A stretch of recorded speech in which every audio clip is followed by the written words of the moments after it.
ಮೂವಿಯ ಆರಂಭದಲ್ಲಿ ಸಿಡ್ ಅಂತ ಹೇಳೋ ಹುಡುಗನ ನೋಡ್ತೀವಿ. ಅವನ್ಗೆ ಅವನದೇ ಕ್ಲಾಸ್ಮೇಟ್ ಆದ ಆಂಜಿ ಅಂತ ಹೇಳೋ ಹುಡುಗಿ ಮೇಲೆ ಲವ್ ಇರುತ್ತೆ. ಆದ್ರೆ ಅದನ್ನ ಅವಳ ಮುಂದೆ ಎಕ್ಸ್ಪ್ರೆಸ್ ಮಾಡ್ಕೊಳ್ಳೋಕೆ ಮಾತ್ರ ಹೆದರ್ತಿರ್ತಾನೆ. ಈ ಎಲ್ಲಾ ವಿಷಯ ಗೊತ್ತಿದ್ದ ಅವನ ಫ್ರೆಂಡ್ ಟೈಗರ್ ಸಿಡ್ ನ ಹುರಿದುಂಬಿಸ್ತಾನೆ. ಹೋಗ್ ಮಚ್ಚ, ನಿನ್ನ ಮನಸ್ಸಿನ ಮಾತೆಲ್ಲ ಅವಳ ಮುಂದೆ ಹೇಳ್ಕೋ ಅಂತ. ಅದಕ್ಕೆ ಸಿಡ್ನು ಸರಿ ಅಂತ ಆಂಜಿ ಮುಂದೆ ಸ್ಕೇಟ್ ಬೋರ್ಡ್ ಅಲ್ಲಿ ಸ್ಕೇಟ್ ಮಾಡ್ತಾ ಅವಳನ್ನ ಇಂಪ್ರೆಸ್ ಮಾಡೋಕೆ ಹೋಗ್ತಾನೆ. ಆದ್ರೆ ಬ್ಯಾಲೆನ್ಸ್ ತಪ್ಪಿ ಮುಂದೆ ಇದ್ದ ಕಸ್ದ ತೊಟ್ಟಿಗೆ ಹೋಗಿ ಬೀಳ್ತಾನೆ. ತಕ್ಷಣನೇ ಆಂಜಿ ಬಂದು ಅವನಿಗೆ ಕೈ ಕೊಡ್ತಾಳೆ. ಆದ್ರೆ ಸಿಡ್ ಮಾತ್ರ ಅವಳನ್ನ ನೋಡ್ತಾನೆ ಕಳ್ದೋಗ್ಬಿಡ್ತಾನೆ. ಆಂಜಿ ಆ ಊರಿಗೆ ಹೊಸಬ್ಳಾಗಿದ್ರಿಂದ ಸಿಡ್ ಅವಳನ್ನ ಸುತ್ತಾಡ್ಕೊಂಡ್ ಬರೋಕೆ ಕರೀತಾನೆ. ಆಗ ಆಂಜಿ ಬ್ಯುಸಿ ಇರ್ತಾಳೆ. ಅದಕ್ಕೆ ನಿನ್ನ ನಂಬರ್ನ ಕೊಟ್ಟಿರು, ಅವಶ್ಯಕತೆ ಬಿದ್ರೆ ನಾನೇ ಕಾಲ್ ಮಾಡ್ತೀನಿ ಅಂತ ಹೇಳ್ತಾಳೆ. ಆದ್ರೆ ಸಿಡ್ ನ ಕೈಲಿ ಮೊಬೈಲ್ ಇರಲ್ಲ. ಅದಕ್ಕೆ ಏನು ಮಾತಾಡ್ದೆ ಅಲ್ಲೇ ನಿಂತಿರ್ತಾನೆ. ಆಗ ಅವನ ಫ್ರೆಂಡ್ ಟೈಗರ್ ಅಲ್ಲಿಗೆ ಬಂದು ಆ ಟಾಪಿಕ್ ನ ಚೇಂಜ್ ಮಾಡ್ತಾನೆ. ಈಗ ಸಿಡ್ಗೂ ಮನಸ್ಸಾಗುತ್ತೆ ಹೇಗಾದ್ರೂ ಮಾಡಿ ಒಂದು ಮೊಬೈಲ್ ನ ತಗೊಳ್ಬೇಕು ಅಂತ. ಮತ್ತೆ ಇವರಿಬ್ರು ಮಾತಾಡ್ತಿರೋದನ್ನ ದೂರದಲ್ಲೇ ನೋಡ್ತಿದ್ದ ವರ್ಜಿಲ್ ಅಂತ ಹೇಳೋ ಹುಡುಗನಿಗೆ ಅದು ಇಷ್ಟ ಆಗದೆ ಹಾರ್ನ್ ಮಾಡಿ ಆಂಜಿನ ಕರೀತಾನೆ. ಯಾಕಂದ್ರೆ ಅವನು ಆಂಜಿನ ಇಷ್ಟ ಪಡ್ತಾ ಇರ್ತಾನೆ. ನಂತರ ಸಿಡ್ ಮನೆಗೆ ಬಂದು ಅವನ ಬರ್ತ್ಡೇ ಮಾಡ್ಕೊಳ್ಳೋಕೆ ಅವನಮ್ಮನ ಹತ್ರ ಹಣ ಕೇಳ್ತಾನೆ. ಅದರಿಂದ ಒಂದು ಒಳ್ಳೆ ಮೊಬೈಲ್ ತಗೊಳ್ಬೋದು ಅಂತ. ಆದ್ರೆ ಅವನಮ್ಮ ಅವನಿಗೆ ಕೇವಲ 30 ಯೂರೋ ಅಷ್ಟೇ ಕೊಡ್ತಾರೆ. ಆ ಹಣ ಮೊಬೈಲ್ ತಗೊಳ್ಳೋಕೆ ಸಾಕಾಗ್ತಿರಲ್ಲ. ಮತ್ತೆ ಸಿಡ್ ಟೈಮ್ ನೋಡಿ ಎದ್ನೋ ಬಿದ್ನೋ ಅಂತ ಒಂದು ರೆಸ್ಟೋರೆಂಟ್ ಗೆ ಓಡೋಗ್ತಾನೆ. ಅಲ್ಲಿ ಅವನು ಪಾರ್ಟ್ ಟೈಮ್ ಜಾಬ್ ಮಾಡ್ತಿರ್ತಾನೆ. ಆಗ ಅವನ ಬಾಸ್ ಅಲ್ಲಿಗೆ ಬಂದು ಲೇಟ್ ಆಗಿ ಬಂದಿರೋದಕ್ಕೆ ಅವನಿಗೆ ಚೆನ್ನಾಗಿ ಬೈತಾನೆ. ಸಿಡ್ ಇನ್ ಮುಂದೆ ಈ ತರ ಎಲ್ಲ ಆಗಲ್ಲ ಅಂತ ಹೇಳಿ ಕೆಲ್ಸನೆಲ್ಲ ಮುಗಿಸಿ ಸಂಬಳನ ಕೇಳ್ತಾನೆ. ಆಗ 100 ಯೂರೋನ ಅವನ ಬಾಸ್ ಅವನಿಗೆ ಕೊಡ್ತಾನೆ. ಅದರಿಂದ ಫುಲ್ ಖುಷಿಯಾಗ್ಬೇಕಾದ್ರೆ ಆ ನೋಟು ನಕಲಿದು ಅಂತ ಗೊತ್ತಾಗುತ್ತೆ. ಅದೇ ಬೇಸರದಿಂದ ಮೊಬೈಲ್ ತಗೊಳ್ಳೋಕೆ ಒಂದು ಅಂಗಡಿಗೆ ಹೋಗ್ತಾನೆ. ಸಿಡ್ ನ ಕೈಲಿ 30 ಯೂರೋ ಅಷ್ಟೇ ಇದ್ದಿದ್ರಿಂದ ಆ ಅಂಗಡಿಯವನು ಸಿಡ್ಗೆ ಹಳೆ ಸೆಕೆಂಡ್ ಹ್ಯಾಂಡ್ ಮೊಬೈಲ್ ಅನ್ನೇ ತೋರಿಸ್ತಿರ್ತಾನೆ. ಆದ್ರೆ ಅದ್ಯಾವುದು ಸಿಡ್ಗೆ ಇಷ್ಟ ಆಗ್ತಾ ಇರಲ್ಲ. ಆಗ ಅಂಗಡಿಯ ಓನರ್ ಒಳಗಿನಿಂದ ಒಂದು ರಹಸ್ಯಮಯವಾದ ಡಬ್ಬನ ತರ್ತಾನೆ. ಅದರಿಂದ ಹೊಗೆ ಬರ್ತಾ ಇರುತ್ತೆ. ಅದನ್ನ ಓಪನ್ ಮಾಡಿ ನೋಡಿದಾಗ ಅದ್ರ ಒಳಗೊಂದು ಸೂಪರ್ ಆದ ಮೊಬೈಲ್ ಇರುತ್ತೆ. ಅದನ್ನ ನೋಡ್ತಿದ್ದಂಗೆನೆ ಸಿಡ್ಗೆ ಇಷ್ಟ ಆಗಿ ಅದ್ರ ಪ್ರೈಸ್ ನ ಕೇಳ್ತಾನೆ. ಆಗ ಓನರ್ ನಿನ್ನ ಹತ್ರ ಎಷ್ಟಿದೆ ಅಷ್ಟನ್ನ ಕೊಟ್ಟು ಮೊಬೈಲ್ ನ ತಗೊಂಡೋಗ್ತಿರು ಅಂತ ಹೇಳ್ತಾರೆ. ಅದರಿಂದ ಫುಲ್ ಖುಷಿಯಾಗ್ಬಿಟ್ಟು ಅವನ ಹತ್ರ ಇದ್ದ ಹಣನ ಕೊಟ್ಟು ಮೊಬೈಲ್ ನ ಪರ್ಚೇಸ್ ಮಾಡ್ತಾನೆ. ಪರ್ಚೇಸ್ ಮಾಡಿದ ಮೇಲೆ ಅವನಿಗೆ ಗೊತ್ತಾಗುತ್ತೆ ಆ ಮೊಬೈಲ್ ವರ್ಕೇ ಆಗ್ತಿಲ್ಲ ಅಂತ. ಅದರಿಂದ ನಿರಾಶೆಗೊಂಡು ಅವನ ಹಣನ ವಾಪಸ್ ಕೇಳ್ತಾನೆ. ಆದ್ರೆ ಅಂಗಡಿ ಓನರ್ ದುಡ್ಡು ಕೊಡೋಕೆ ರೆಡಿನೇ ಇರಲ್ಲ. ಅಷ್ಟರಲ್ಲೇ ಆ ಮೊಬೈಲ್ ಆನ್ ಆಗಿ ಸಿಡ್ ನ ಫೋಟೋನು ತಗೊಳುತ್ತೆ. ಅದನ್ನ ನೋಡಿ ಅಂತೂ ಅಂಗಡಿ ಓನರ್ ಅವನ ಕೈಯಿಂದ ಮೊಬೈಲ್ ಕಿತ್ಕೊಳ್ಳೋಕೆ ಹೋಗ್ತಾನೆ. ಆದ್ರೆ ಸಿಡ್ ಆ ಮೊಬೈಲ್ ನ ತಗೊಂಡು ಅಲ್ಲಿಂದ ಹೊರಗೋಡ್ ಬರ್ತಾನೆ.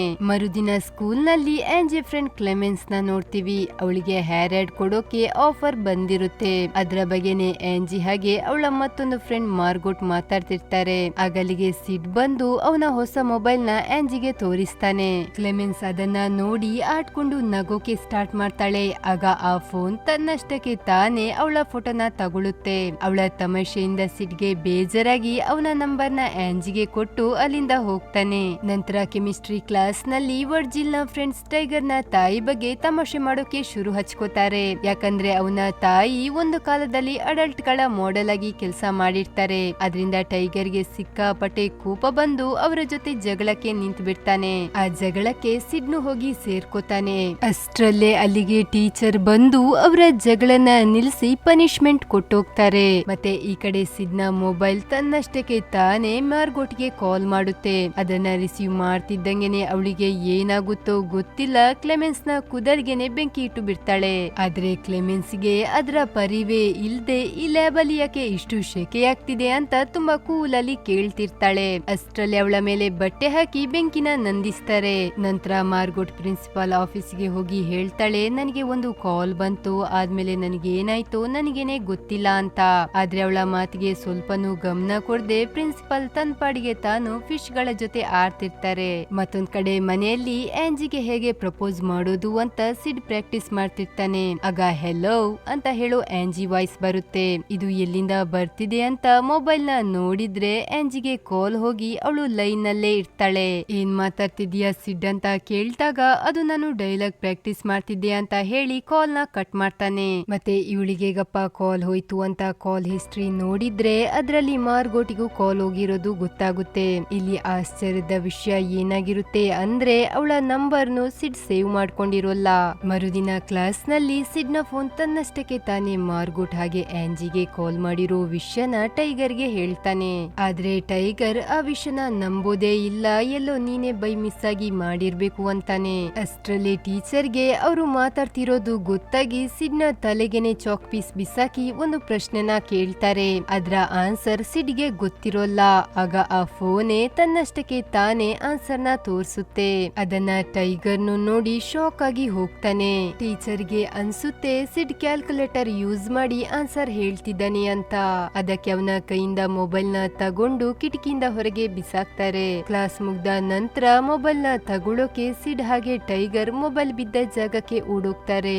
ಆದ್ರೆ ಆ ಮೊಬೈಲ್ ಗೆ ಒಂದು ಸಣ್ಣ ಸ್ಕ್ರಾಚ್ ನು ಆಗಿರಲ್ಲ. ಮತ್ತೆ ಅವರು ಯೋಚನೆ ಮಾಡ್ತಾರೆ ಈ ಮೊಬೈಲ್ ಗೆ ಆ ಆನ್ಸರ್ ಎಲ್ಲ ಹೇಗೆ ಮೊದ್ಲೇ ಗೊತ್ತಾಯ್ತು ಅಂತ. ನಂತರ ಆಫೀಸ್ ರೂಮ್ ಅಲ್ಲಿ ಆ ಟೀಚರ್ ಗೆ ಒಂದು ಕಾಲ್ ಬರುತ್ತೆ. ಅದನ್ನ ರಿಸೀವ್ ಮಾಡ್ತಿದ್ದಂಗೆನೆ ಅಲ್ಲೇ ಅವರು ಫ್ರೀಸ್ ಆಗಿ ಹೋಗ್ತಾರೆ. ಮರುದಿನ ಸಿಡ್ ಹೇಳ್ಬೇಕಾದ್ರೇನೆ ಅವನ ಬರ್ತ್ಡೇ ವಿಶ್ ನ ಆ ಮೊಬೈಲ್ ಮಾಡ್ತಿರುತ್ತೆ.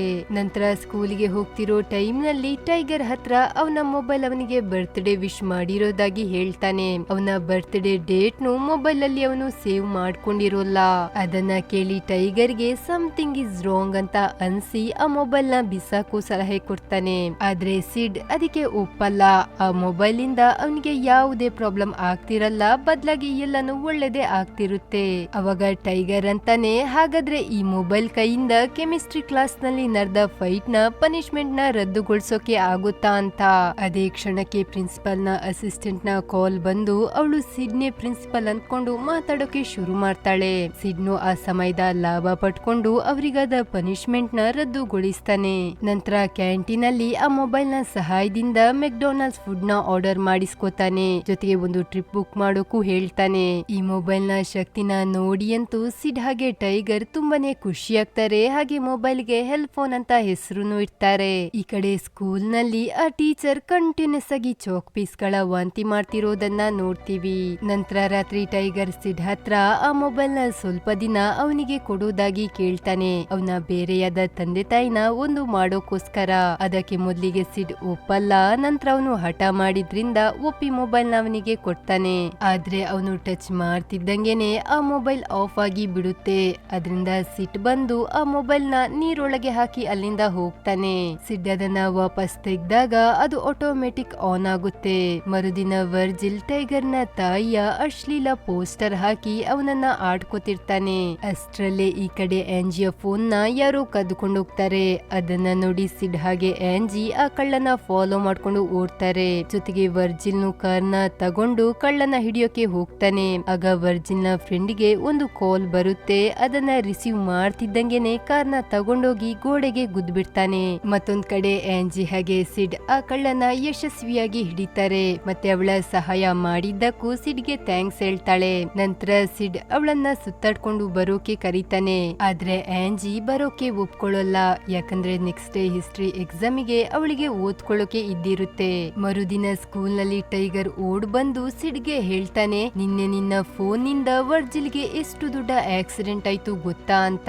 ಅದಕ್ಕೆ ಸಿಡ್ ಅಂತಾನೆ, ಆಕ್ಸಿಡೆಂಟ್ ತಾನೇ ಆಗಿದ್ದು, ಪ್ರಾಣ ಗಿಣ ಏನು ಹೋಗಿಲ್ಲ ಅಲ್ವಾ, ಅದು ಬಿಡು. ಇವತ್ತು ನಾನು ಆಂಜಿಗೋಸ್ಕರ ಹಿಸ್ಟ್ರಿ ಎಕ್ಸಾಮ್ ನ ನಕಲು ಮಾಡ್ಸೋಕೆ ಇದ್ದೀನಿ ಅಂತ ಹಿಸ್ಟ್ರಿ ಟೀಚರ್ ಗೆ ಕಾಲ್ ಮಾಡಿ ಎಲ್ಲ ಕ್ವಶನ್ ನ ತಿಳ್ಕೊತಾನೆ. ಅಷ್ಟ್ರಲ್ಲಿ ವರ್ಜಿಲ್ ಹಾಗೆ ಅವನ ಫ್ರೆಂಡ್ ಸಿಡ್ ಹಾಗೆ ಟೈಗರ್ ನ ಒಂದು ರೂಮ್ ಒಳಗೆ ಎಳ್ಕೊಂಡೋಗಿ ಚೆನ್ನಾಗಿ ಹೊಡಿಯೋಕೆ ಸ್ಟಾರ್ಟ್ ಮಾಡ್ತಾರೆ. ಆಗ ವರ್ಜಿಲ್ ಗೆ ಒಂದು ಕಾಲ್ ಬರುತ್ತೆ. ಆದ್ರೆ ಸಿಡ್ ಅವನನ್ನ ನೂಕಿ ಮೊಬೈಲ್ ನ ಕೆಳಗೆ ಬೀಳಿಸ್ತಾನೆ. ಆ ಕಾಲ್ ನಿಂದ ಇನ್ನೇನು ಪ್ರಾಬ್ಲಮ್ ಆಗೋದು ಬೇಡ ಅಂತ. ಅಷ್ಟೊತ್ತಿಗೆ ಅಲ್ಲಿಗೆ ಕ್ಲೆಮೆನ್ಸ್ ಬಂದು ಎಲ್ರಿಗೂ ಹೇಳ್ತಾಳೆ, ಸಿಡ್ ನಮ್ಗೆ ಹಿಸ್ಟ್ರಿ ಎಕ್ಸಾಮ್ ನ ನಕಲ್ ಮಾಡ್ಸೋಕೆ ಇದ್ದಾನೆ ಅಂತ.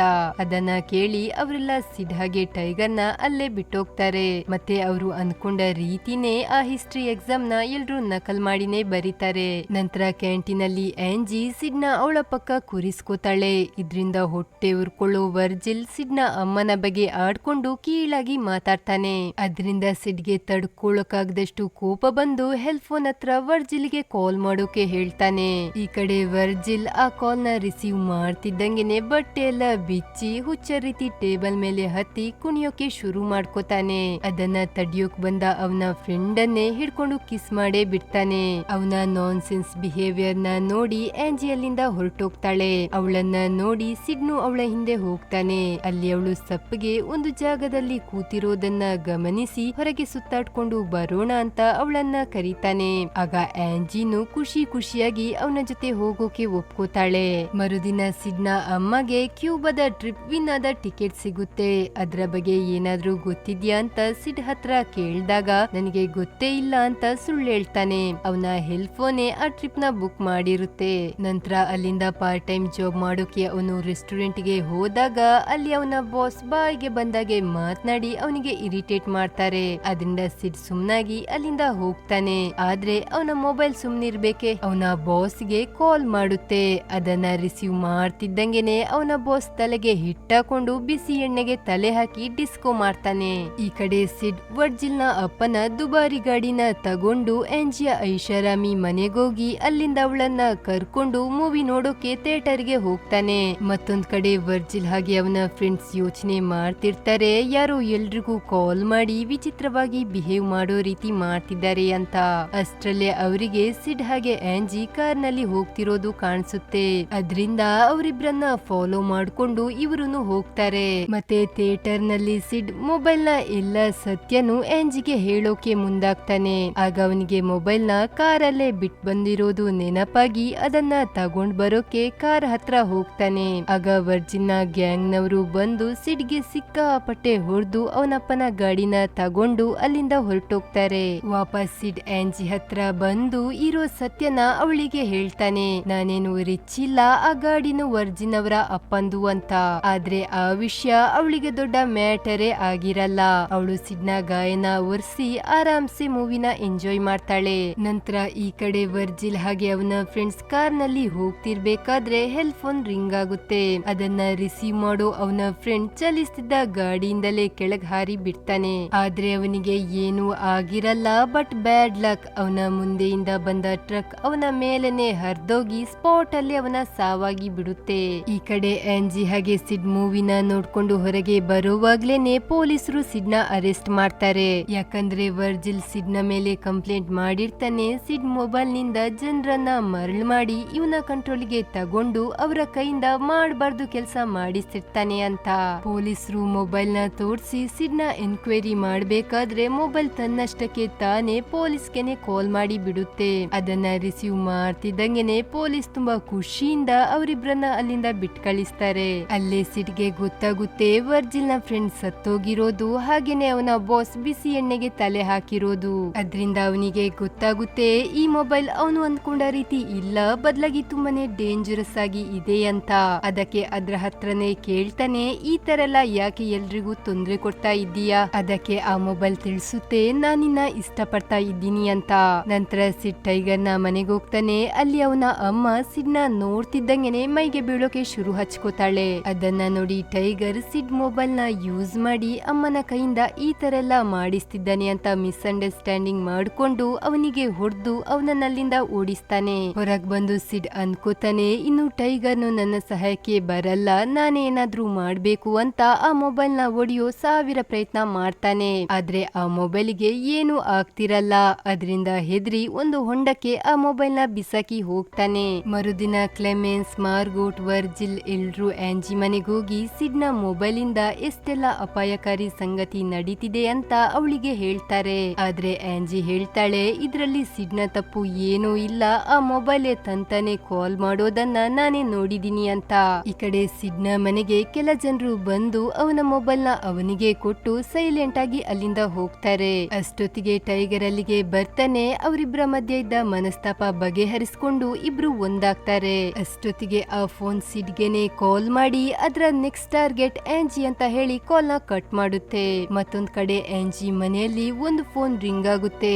ಅದನ್ನ ಕ್ಲೆಮೆನ್ಸ್ ತುಂಬಾ ಭಯದಿಂದಲೇ ರಿಸೀವ್ ಮಾಡಿ ಕರೆಂಟ್ ಹೊಡೆದವಳ ರೀತಿ ಒದ್ದಾಡೋಕೆ ಸ್ಟಾರ್ಟ್ ಮಾಡ್ತಾಳೆ. ಅದರಿಂದ ಎಲ್ರೂ ಹೆದರೋಗ್ತಾರೆ. ಆದ್ರೆ ಅವಳು ಅವರ ಜೊತೆ ತಮಾಷೆ ಮಾಡ್ತಿರ್ತಾಳೆ. ಕಾಲ್ ನಲ್ಲಿ ಆಂಜಿಯ ಅಮ್ಮ ಗ್ಯಾಸ್ ನ ಬಂದ್ ಮಾಡೋಕೆ ಹೇಳ್ತಾರೆ. ಅಷ್ಟರಲ್ಲೇ ಮಾರ್ಗೋಟ್ಗೆ ಅವಳ ಅಮ್ಮನ ಕಾಲ್ ಬರುತ್ತೆ. ಅದನ್ನ ರಿಸೀವ್ ಮಾಡಿ ಮೊಬೈಲ್ ನ ವರ್ಜಿಲ್ಗೆ ಕೊಟ್ಟು ಅವಳಿಗವಳೆ ಚಾಕು ಹಾಕೊಂಡು ಸತ್ತೋಗ್ತಾಳೆ. ಮತ್ತೆ ವರ್ಜಿಲ್ನು ಆ ಮೊಬೈಲ್ ನ ಕಂಟ್ರೋಲ್ಗೆ ಬಂದು ಗ್ಯಾಸ್ ನಲ್ಲಿದ್ದ ಬಿಸಿ ಪದಾರ್ಥನ ಕ್ಲೆಮೆನ್ಸ್ ನ ಮೇಲೆ ಚೆಲ್ಲಿ ಬಿಡ್ತಾನೆ. ಆಗ ವರ್ಜಿಲ್ ನ ಫ್ರೆಂಡು ಅವನಿಗೆ ಹೊಡೆದು ಅನ್ಕಾನ್ಶಿಯಸ್ ಮಾಡ್ತಾನೆ. ಈಗ್ಲೂನು ಮಾರ್ಗೋಟ್ನ ಫೋನ್ ರಿಂಗ್ ಆಗ್ತಾ ಇರುತ್ತೆ. ಅದೇ ಟೈಮ್ಗೆ ನಾಯಿ ಬಂದು ಆ ಕಾಲ್ ನ ರಿಸೀವ್ ಮಾಡಿ ನಂತರ ವರ್ಜಿಲ್ ನ ಫ್ರೆಂಡ್ ಅನ್ನೇ ಕಚ್ಚಿ ಸಾಯಿಸಿ ಬಿಡುತ್ತೆ. ಅಷ್ಟ್ರಲ್ಲೇ ಈ ಕಡೆ ಟೈಗರ್ ಹಾಗೆ ಸಿಡ್ ಆಂಜಿಯ ಮನೆಗೆ ಬರ್ತಾರೆ. ಆದ್ರೆ ಅಲ್ಲಿ ಮೊಬೈಲ್ ನ ಕಂಟ್ರೋಲ್ ಅಲ್ಲಿದ್ದ ಅವಳ ಅಮ್ಮನ್ ಜೊತೆನೆ ಆಂಜಿ ಫೈಟ್ ಮಾಡ್ತಾ ಇರ್ತಾಳೆ. ಅದನ್ನ ನೋಡಿ ಇಬ್ರು ಅವಳಮ್ಮಗೆ ಹೊಡೆದು ಅನ್ಕಾನ್ಶಿಯಸ್ ಮಾಡ್ತಾರೆ. ನಂತರ ಆಂಜಿ ಅಲ್ಲಿ ನಡೆದ ವಿಷಯನೆಲ್ಲ ಅವರಿಬ್ರಿಗೆ ಹೇಳ್ತಾಳೆ. ಮತ್ತೆ ಆ ಫೋನ್ ನ ಮಿಷಿನ್ ಗೆ ಹಾಕಿ ಒಡಿಯೋ ಪ್ಲಾನ್ ಆಗ್ತಾರೆ. ಅಷ್ಟ್ರಲ್ಲೇ ಮೊಬೈಲ್ ನ ಕಂಟ್ರೋಲ್ ನಲ್ಲಿದ್ದ ವರ್ಜಿಲ್ ಅವರ ದಾರಿನ ತಡಿತಾನೆ. ಸಿಡ್ ಅವನನ್ನ ಎದುರಿಸ್ತಾನೆ. ಇವರಿಬ್ರು ಮೊಬೈಲ್ ನ ಮಿಷಿನ್ ಗಿಟ್ಟು ಪಾಸ್ವರ್ಡ್ ಏನಿರ್ಬೋದು ಅಂತ ಯೋಚನೆ ಮಾಡ್ತಾರೆ. ವರ್ಜಿಲ್ ಅಂತೂ ಕಂಟಿನ್ಯೂಸ್ ಆಗಿ ಸಿಡ್ ನ ಮೇಲೆ ದಾಳಿ ಮಾಡ್ತಾನೆ ಹೋಗ್ತಾನೆ. ಆಗ ಅವನಿಗೆ ಕರೆಂಟ್ ಶಾಕ್ ಹೊಡೆದು ಅಲ್ಲೇ ಸತ್ತೋಗ್ಬಿಡ್ತಾನೆ. ನಂತರ ಸಿಡ್ ಆಂಜಿಯ ಹೆಸರನ್ನೇ ಪಾಸ್ವರ್ಡ್ ಗೆ ಹಾಕೋಕೆ ಹೇಳ್ತಾನೆ. ಅದು ಕರೆಕ್ಟ್ ಆಗಿದ್ದ ಕಾರಣ ಮೊಬೈಲ್ ಪೀಸ್ ಆಗಿ ಹೋಗುತ್ತೆ. ಆದ್ರೆ ಕೆಲ ಸೆಕೆಂಡ್ ಗೆನೆ ಅದು ವಾಪಸ್ ಹೆಲ್ ಫೋನ್ ಆಗಿ ಬದಲಾಗುತ್ತೆ. ಸಿಡ್ ಅದನ್ನ ಹಿಡ್ಕೊಂಡು ಎಲ್ರು ಸ್ಕೂಲಿಗೆ ಓಡ್ತಾರೆ. ಅಲ್ಲಿ ಒಂದೇ ಸೆಕೆಂಡ್ ಗೆನೆ ಫೋನ್ ಅಲ್ಲಿದ್ದ ಅಷ್ಟು ಜನರಿಗೆ ಕಾಲ್ ಮಾಡಿ ಬಿಡುತ್ತೆ. ಆಂಜಿ ಎಲ್ರಿಗೂ ಕೂಗಿ ಹೇಳ್ತಾಳೆ ಕಾಲ್ ನ ಯಾರು ರಿಸೀವ್ ಮಾಡಬೇಡಿ ಅಂತ. ಅಷ್ಟ್ರಲ್ಲೇ ಪ್ರಿನ್ಸಿಪಲ್ ಬಂದು ಅವರ ಫೋನ್ ನ ಟೀಚರ್ ನ ಕಿವಿಗೆ ಇಡ್ತಾರೆ. ಅದರಿಂದ ಅವರು ಅಲ್ಲೇ ಸತ್ತೋಗ್ಬಿಡ್ತಾರೆ. ಅದನ್ನ ನೋಡಿ ಎಲ್ಲಾ ಮಕ್ಕಳು ಹೆದ್ರಿ ಅಲ್ಲಿಂದ ಓಡೋಗ್ತಾರೆ. ಈಗಂತೂ ಸ್ಕೂಲ್ ನಲ್ಲಿ ಎಲ್ಲಾ ಮಕ್ಕಳು ಫೋನ್ ನ ಕಂಟ್ರೋಲ್ ಗೆ ಬಂದು ಸಿಡ್ ಹಾಗೆ ಆಂಜಿನ ಕೊಲ್ಲೋಕೆ ಬರ್ತಿರ್ತಾರೆ. ಆಗ ಅವರಿಗೊಂದು ಐಡಿಯಾ ಬರುತ್ತೆ. ಆ ಮೊಬೈಲ್ ನ ಲಿಕ್ವಿಡ್ ನೈಟ್ರೋಜನ್ ಟ್ಯಾಂಕಿಗೆ ಹಾಕ್ತಾರೆ. ಆದ್ರೆ ಆ ಪ್ರಿನ್ಸಿಪಲ್ ಮೊಬೈಲ್ ನ ವಾಪಸ್ ಹೊರ ತೆಗಿತಾರೆ. ಅಷ್ಟ್ರಲ್ಲೇ ಟೈಗರ್ ಆ ಮಕ್ಕಳ ಗುಂಪನ್ನ ದಾಟ್ಕೊಂಡು ಮೊಬೈಲ್ ನ ಕಿತ್ಕೊಂಡು ಲಿಕ್ವಿಡ್ ಗೆ ಹಾಕೋಕೆ ಮುಂದಾಗ್ತಾನೆ. ಆಗ ಹಿಂದಿನಿಂದ ಒಂದು ಹುಡುಗ ಅವನ ಮೊಬೈಲ್ ನ ಟೈಗರ್ ನ ಕಿವಿಗೆ ಇಡ್ತಾನೆ, ಮೊಬೈಲ್ ನ ಕಂಟ್ರೋಲ್ ಗೆ ಬರ್ಲಿ ಅಂತ. ಆದ್ರೆ ಟೈಗರ್ ಅದರ ಕಂಟ್ರೋಲ್ ಗೆ ಬರದೆ ಮೊಬೈಲ್ ನ ಲಿಕ್ವಿಡ್ ಒಳಗೆ ಹಾಕಿ ಬಿಡ್ತಾನೆ. ಕೊನೆಗೂ ಆ ಮೊಬೈಲ್ ಫ್ರೀಸ್ ಆಗಿ ಹೋಗುತ್ತೆ. ನಂತರ ನಮಗೆ ಗೊತ್ತಾಗುತ್ತೆ ಟೈಗರ್ ಮೊದ್ಲೇ ಅವನ ಕಿವಿನ ಕವರ್ ಮಾಡ್ಕೊಂಡಿದ್ದ ಅಂತ. ಈಗ ಆಂಜಿನು ಸಿಡ್ ನ ಪ್ರೀತಿನ ಒಪ್ಕೊಂಡಿರ್ತಾಳೆ. ನಂತರ ತುಂಬಾ ಬೇಗನೆ ಸಮುದ್ರಕ್ಕೆ ಆ ಲಿಕ್ವಿಡ್ ಟ್ಯಾಂಕ್ ನ ತಗೊಂಡೋಗಿ ಬಿಸಾಕ್ ಬಿಡ್ತಾರೆ.